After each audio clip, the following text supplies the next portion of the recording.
Welcome back to the deep dive. Today, we're taking, well, a truly towering work of literature and using all the great research and commentary surrounding it, we're going to try and distill it down, get to its most essential, powerful, and yeah, often quite heartbreaking core. We're diving into the source material around Arundhati Roy's incredible Booker Prize-winning novel from 1997, The God of Small Things. I have to say, I find this book just stunning because it shows us something really crucial, I think, how these, seemingly small personal choices, maybe just a shared look or a stolen moment, an act of defiance, how those tiny things can just echo across an entire lifetime. They end up shaping destinies, fueling these grand, really heartbreaking tragedies that just consume families. So our mission today for you, our listener, isn't just to give you a plot summary. No, we want to dig into the sources, extract the really powerful lessons they highlight about love, yes, but also about the unyielding rigidity of caste and the crushing political consequences of transgression. We'll be looking at exactly how Roy uses this one specific family's pain in the very specific, very lush world of Kerala to comment on, well, the entire structure of Indian society, its history, its trauma. And what's really striking right from the get-go in the sources is how they establish this book as, well, much more than just a family story. It is a monumental piece of literary fiction, absolutely. But it's also functioning as this really intense political and social commentary. It uses the microcosm, you could say, of the Ipe family tragedy, this specific situation in the small world of Ayamanam, to reflect on these huge, universal, timeless themes. Things like, the destruction of innocence, societal oppression, and importantly, human resilience against what feels like an overwhelming, often brutal system. The structure, the language itself, it's all inseparable from the message Roy is conveying. Okay, so let's unpack that setup a bit, set the stage. The sources immediately transport us, don't they, right into the geographical and social backdrop of Ayamanam. This town nestled in the incredibly lush, tropical, stunning region of Kerala in South India. But, and this is key, this beauty is presented almost immediately as a kind of paradox. It hides a deeply conservative, almost suffocating social environment underneath. Yeah, that dichotomy is crucial. The tension between the natural abundance, the beauty of the landscape, and the social constriction, the rules. That's the novel's first really important layer. And the story centers, as you said, around the Ipe family. They're wealthy, Syrian Christian, and they own and operate the Paradise Pickle and Preserves factory. Now, this detail about the factory, it's not just incidental color. Right, the sources really emphasize that, don't they? The factory as a central metaphor. Exactly. I mean, think about it, pickles.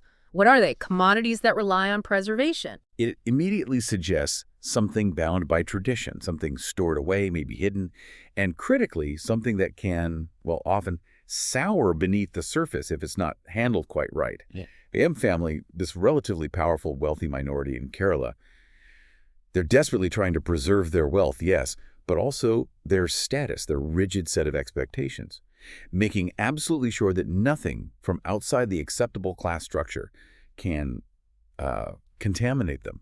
This foundation of tradition, wealth, and this sort of repressed history.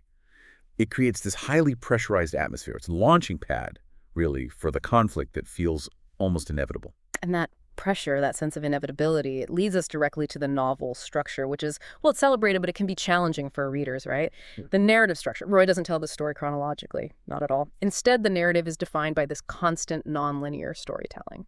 We're always alternating between the raw, devastating trauma of the past, specifically 1969, that's the year everything falls apart, and then the quiet, sort of melancholic reflection of the present, decades later when the twins reunite. And this technique, it's absolutely essential. It's not just Roy being stylistically fancy. The sources are really clear on this. By jumping back and forth like that, the narrative structure itself becomes this powerful testament to the core idea. The past never truly leaves these characters. It's not over. You, as the listener, as the reader, you're constantly shown the consequence. First, you see the destroyed, traumatized adult lives of the twins, Rael and Esta, often before you fully understand the cause, the events of '69. Which creates this sense of dread, almost. Exactly. A crushing inevitability. Memory isn't just a record you look back on. It operates as a living, present injury. Roy uses this structure to demonstrate very powerfully how those childhood events aren't just memories. They are the permanent shaping force of their destiny. It locks them into this cyclical pattern of guilt and silence and trauma. And to really compound that feeling, that sense of circular doom, Roy uses language in such a unique way, very visceral. The sources spent a lot of time analyzing this, actually. Beyond just the structure, the prose itself, the way words are put together, reinforces this idea of things being broken, maybe reformed, but always marked. You see these compound words used repeatedly, right? Like Esapin and Rahel. They often function almost as a single unit in the text. Reflecting their intense bond, yeah. And then there's the repeated capitalization of specific words, turning them into these looming, almost mythical threats, things like the big house or the history with a capital H.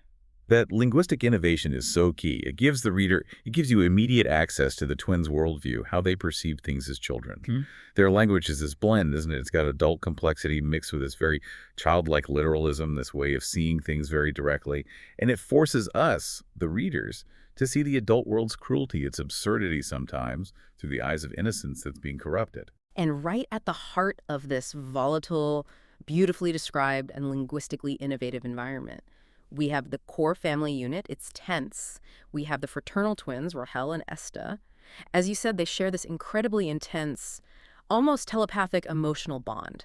They're like the highly sensitive barometer through which all that early trauma gets filtered. And they live with their mother, Amu. She's returned home to her parents' house in Yemenem after leaving an abusive, alcoholic husband. Now, this return itself marks Amu. She's immediately positioned as a vulnerable outsider, a nonconformist within this highly conservative structure.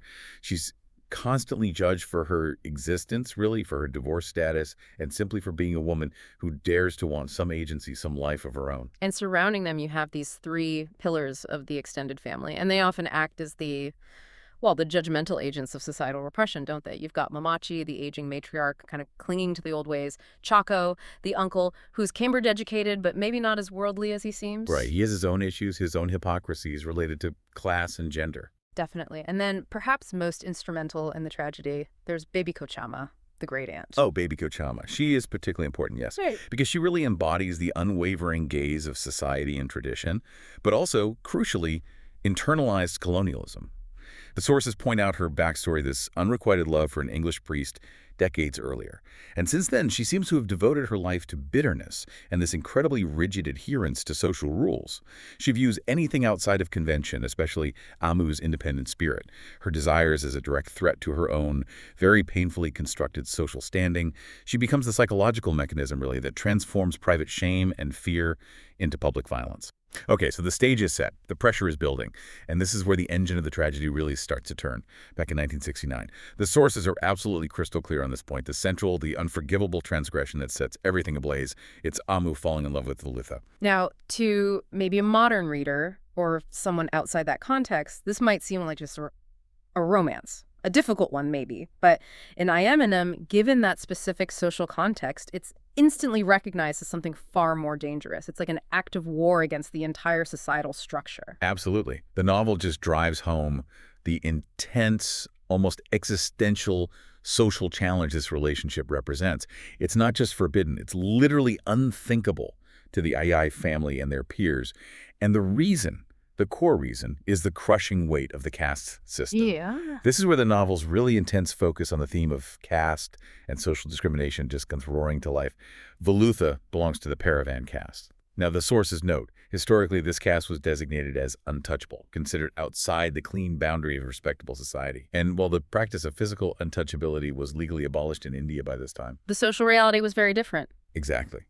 Roy shows devastatingly that the social and psychological boundaries remain actively and lethally enforced, especially in a traditional, status-conscious, wealthy environment like the Ipe families. And the sources, they really dig into the specifics of that caste boundary in Kerala at that time, don't they? It wasn't just about physical touch. No, not at all. The relationship between Amu, who is relatively high caste, wealthy, Syrian Christian, and Velutha, a Paravan, an employee working as a skilled mechanic in their factory, it violates every sacred rule, spoken and unspoken. And Velutha is already viewed with suspicion, isn't he? Because he's intelligent, he's skilled, he's politically aware, affiliated with the Communist Party, which was strong in Kerala. These are qualities that kind of transcend his assigned social role, and that makes him dangerous in their eyes. So the transgression isn't just the physical intimacy. No. It's Velutha daring to exist in the same intellectual and emotional space as Amu, daring to be seen as an equal, as a man worthy of her love. That's the real threat. And Roy vividly demonstrates that these caste divisions, they are active, lethal boundaries in the modern world. It's not in ancient history. The conservative Ipe family and the society around them, they simply cannot tolerate this transgression.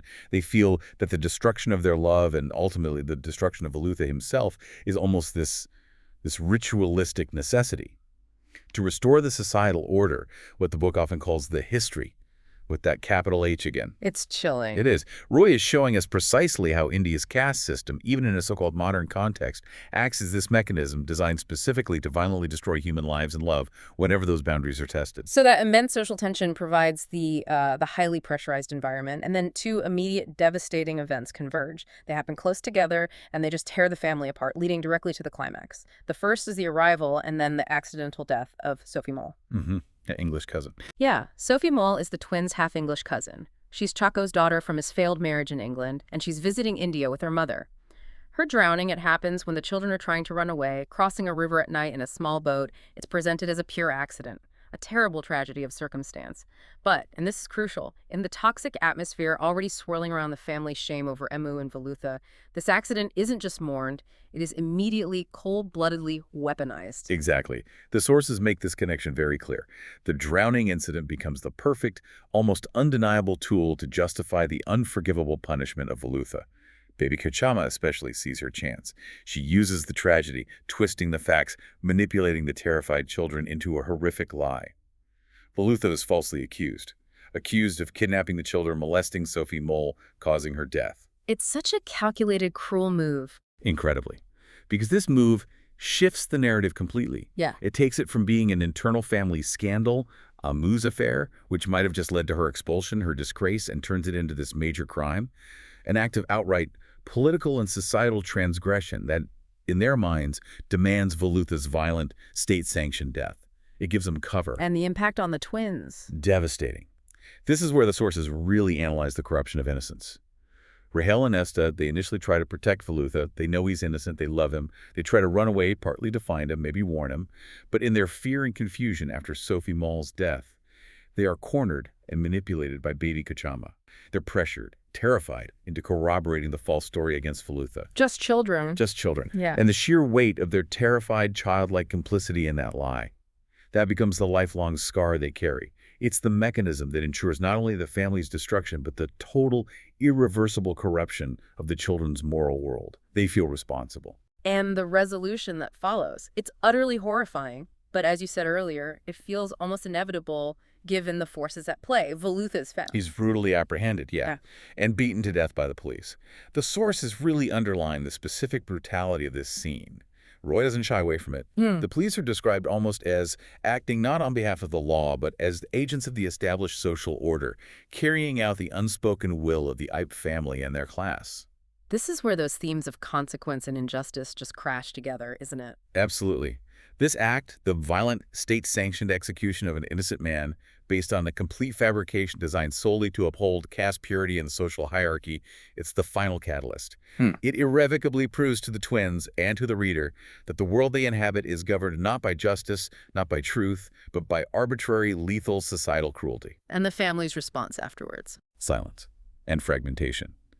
Amu is expelled from the family home, disgraced. The twins are separated. Esta is returned, sent away to live with his biological father, effectively silenced. Rahel stays for a while, then eventually leaves. The secret of what really happened and their role in it becomes this physical, festering wound that basically stops time for them.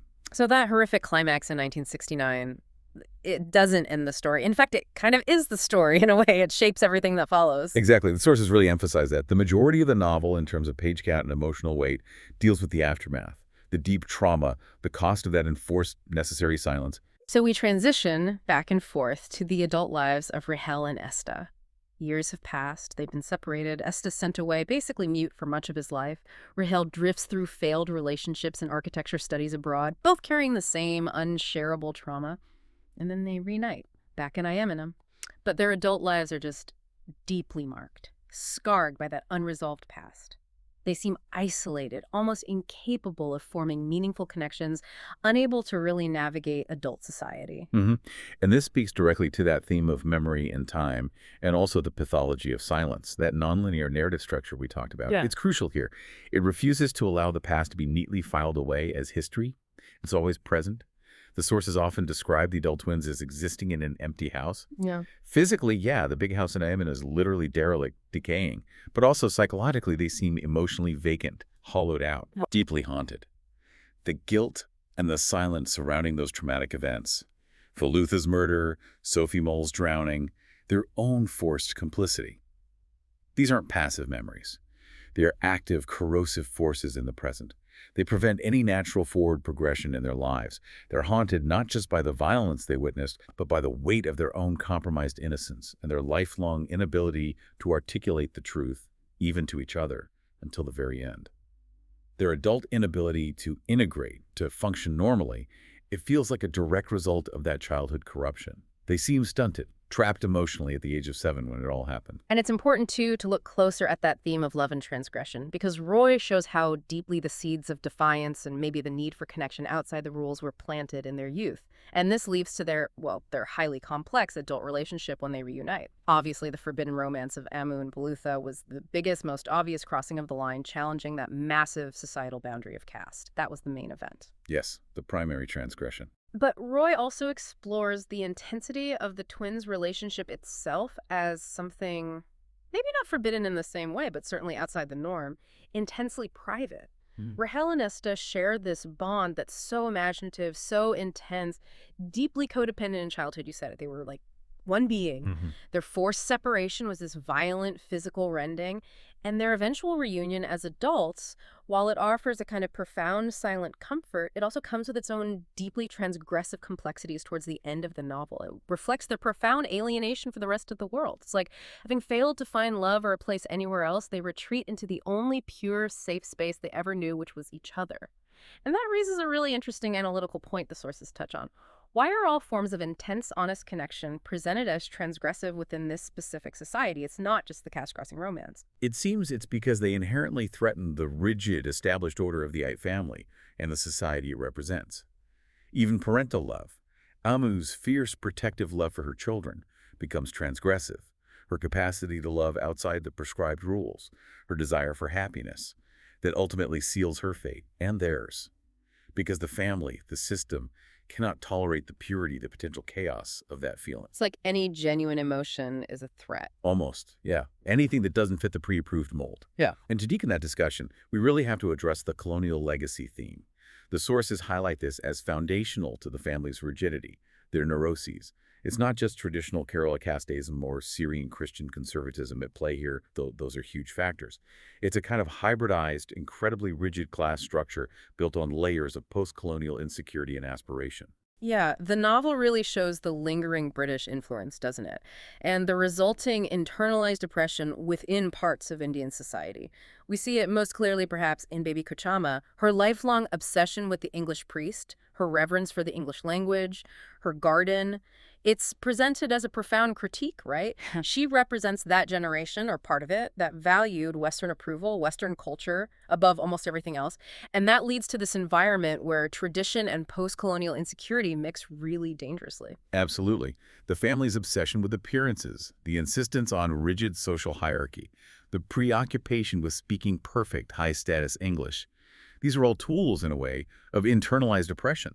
Think about the shame they feel when Esta starts stammering after his trauma, or when the twins fail to conform to polite English-style manners expected of them during Sophie Mole's visit. It shows how deep that colonial shadow runs. They judge Velutha not just for his caste. Exactly. But also for being local, unanglicized. He's a skilled mechanic, yes, but he reads communist literature in Malayalam, not Shakespeare. This demonstrates how the big things history with a capital H empire continued to oppress, continue to shape judgments, and enforce hierarchies long after the actual flag changes. It's woven into the fabric of their thinking. Okay, so let's try and unpack this central mystery now, and honestly, one of the most beautiful, evocative literary titles in modern fiction. What does the God of Small Things actually mean? The sources we looked at, they seem to converge on, well, maybe two distinct but deeply intertwined definitions.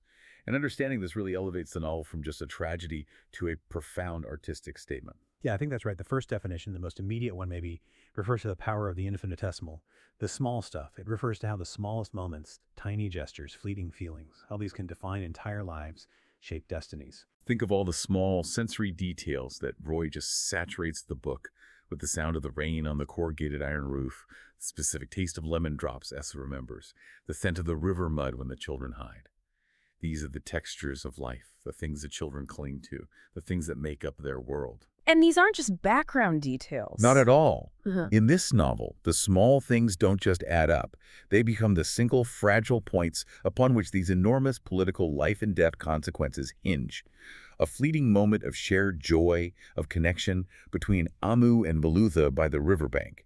A tiny, terrified lie told by a child under immense pressure.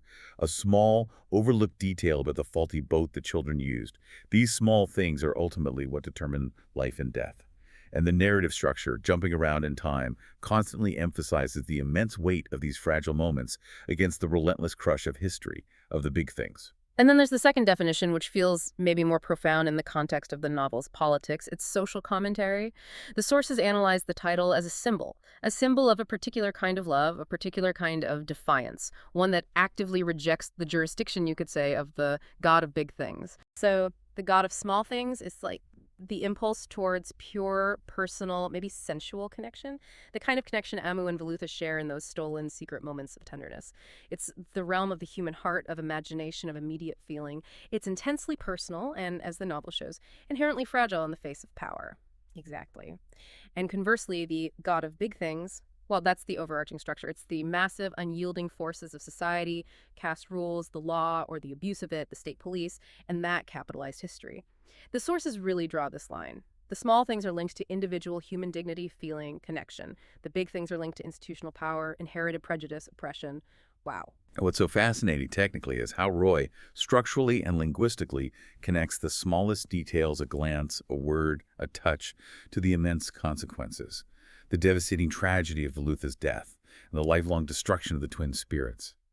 It's shown as the direct result of a society, a system, refusing to acknowledge the divinity or even just the legitimacy of those small personal truths, those small moments of connection. The small thing in this context is the true, honest human heart. And the big thing is the political and social machine that feels compelled to crush it, often in the name of maintaining order or purity. And that transformation, taking that reality and making it art, that's the heart of Arundhati Roy's artistry, isn't it? She takes this devastating tragedy, which reflects the reality of social injustice, police brutality, systemic oppression in many places, and she transforms it into this profound lyrical art that just demands your attention. Her language is so sensual, immediate, intimate. It forces you, the reader, to feel the intensity of those small moments, that small stage, even as these huge societal forces are bearing down relentlessly. Mm. It's a novel that doesn't just tell you about sorrow. It completely immerses you in the texture of that sorrow. It makes sure you understand the weight of a shared secret, the almost unbearable lightness of a brief moment of happiness in the face of doom, and the lifelong scar left by one single moment of unforgivable institutional cruelty. So, just to quickly reiterate the crucial lessons, the expanded takeaways this deep dive into the sources has revealed. First, society's rigid, unforgiving rules, particularly those built around caste and class, but also gender and convention, they can, and they absolutely do, utterly destroy human happiness and agency. Roy leaves no doubt about that. Second, Love and Roy explores many forms of it. Romantic, maternal, sibling bonds. Love must constantly fight against systemic injustice and these deep-seated social barriers just to survive. It's portrayed as inherently rebellious in this context. And finally, the memories we carry, especially traumatic ones, they aren't static files in our brain. They actively shape and determine who we become, potentially locking us into these cycles of trauma and silence if we cannot find a way to process them to break that silence. And I think the emotional core of The God of Small Things remains so potent, even decades after it was written, because of its unflinching look at power. How power operates not just in the halls of government, but in families, in communities, in the smallest interactions. It serves as this necessary, sometimes brutal reminder for you, the listener, that the battles fought in the smallest, most personal corners of society, in a little town in Kerala, inside one small, damaged family, are often the most defining because they expose the foundational cruelty, the foundational assumptions of the larger world. Which brings us to maybe a final provocative thought for you to consider, something to reflect on after this deep dive. If the God of small things represents that force of personal, pure connection, that impulse towards love and defiance outside the established lines, then what is the primary role, the true function of the God of big things? The state, the inherited prejudices, the laws of the land, history itself. Are these institutions, these forces, inherently destructive when they're faced with the messiness and complexity of real human lives and feelings? Or are they simply designed, perhaps neutrally, perhaps not, to enforce a certain kind of order, an order that inevitably defines certain lives, certain connections as expendable? It makes you think, doesn't it, about the balance, or maybe the constant tension between your own personal choices, your small moments, and those massive, unyielding forces of history and tradition that shape, in ways seen and unseen, almost every aspect of your life.